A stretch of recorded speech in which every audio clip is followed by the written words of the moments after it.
Very good morning friends. तो last video में मैंने आपको जो इंडियन फिलॉसफी है उसके मैंने आपको फीचर्स बताए थे, मुख्य लक्षण। ठीक है, 10 फीचर्स मैंने आपको बताए थे कि इंडियन फिलॉसफी क्या कहती है, क्या क्या उसमें सब में कॉमन है। ठीक है, तो उसी इंडियन फिलॉसफी का हम एक डिस्कस करने जा रहे हैं आज, वो है सांख्य दर्शन यानी कि सांख्य फिलॉसफी। ठीक है, सांख्य दर्शन से आपका क्या अभिप्राय है, सांख्य दर्शन का शैक्षिक पद्धतियों में क्या महत्व है, स्पष्ट कीजिए।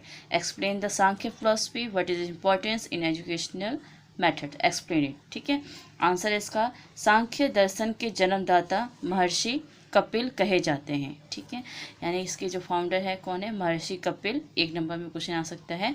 मैक्स मूलर का मानना है कि अद्वैत वेदांत के पश्चात, वेदांत जो आपका दर्शन है इंडिया का, इंडियन फिलॉसफी में, उसी तरह ये सांख्य दर्शन भी हिंदुओं का मुख्य दर्शन सांख्य है। गीता में भी सांख्य शब्द का प्रयोग अनेक बार हुआ है।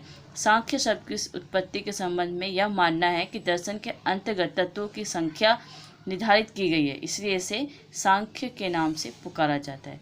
अब इसका शैक्षिक पद्धतियों में, यानी कि बीएड में हम इसे क्यों पढ़ रहे हैं, इसका शैक्षिक पद्धतियों में क्या योगदान है।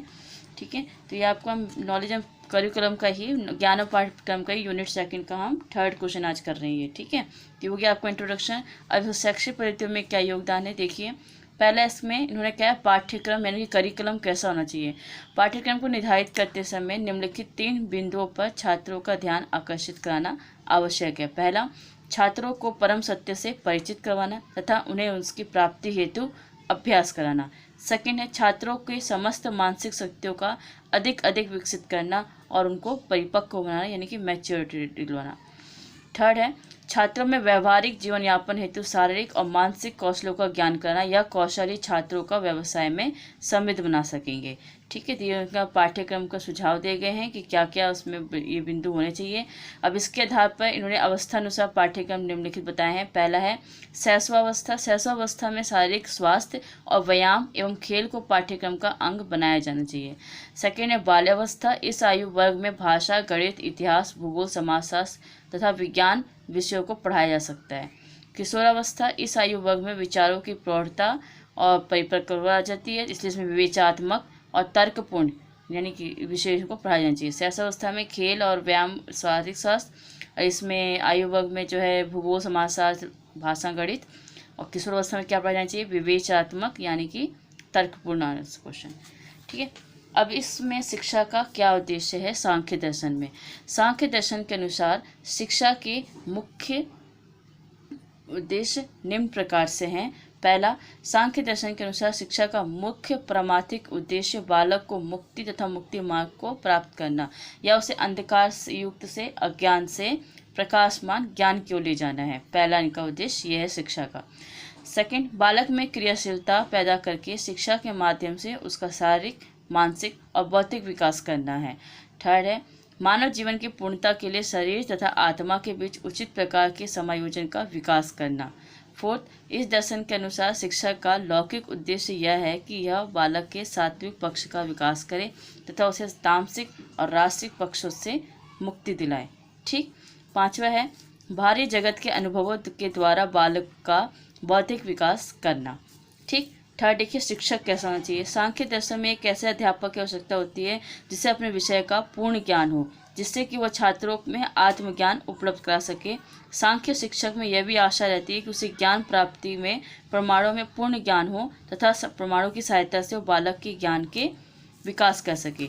उससे यह भी अपेक्षा की जाती है, यानी कि शिक्षक से, कि वह पूर्णतः त्यागी प्रकृति का तथा दार्शनिक को, जिससे वह छात्र को सृष्टि के आधार पर स्पष्ट कर सके।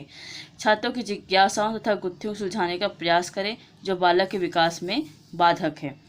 सांख्य दर्शन में शिक्षण विधियाँ यानी टीचिंग मेथड्स कौन से होने चाहिए।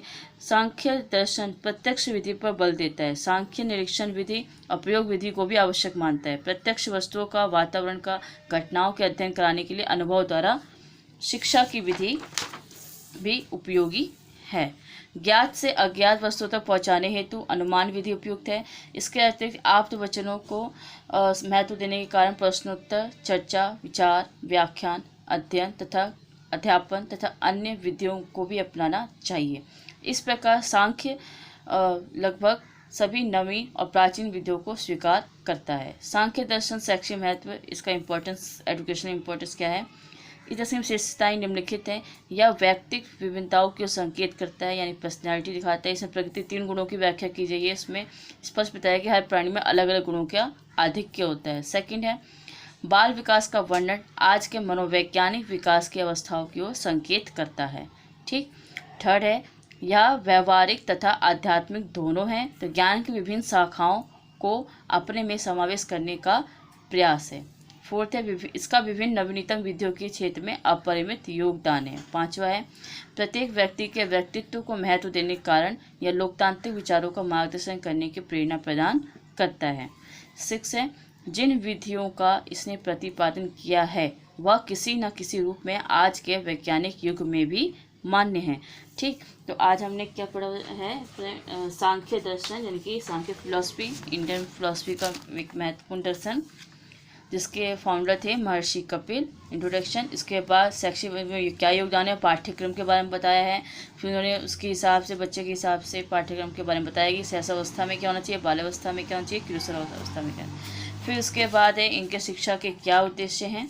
उसके बाद शिक्षक कैसा होना चाहिए, इसमें इनकी विधियाँ क्या बोला गया, प्रत्यक्ष विधि हो, ठीक है, निरीक्षण विधि हो, प्रयोग विधि से पढ़ाई जानी चाहिए बच्चों को। और लास्ट इसका क्या महत्व है। ठीक। तो ये आज आपका कंप्लीट हो गया, बाकी का हम नेक्स्ट वीडियो में करेंगे।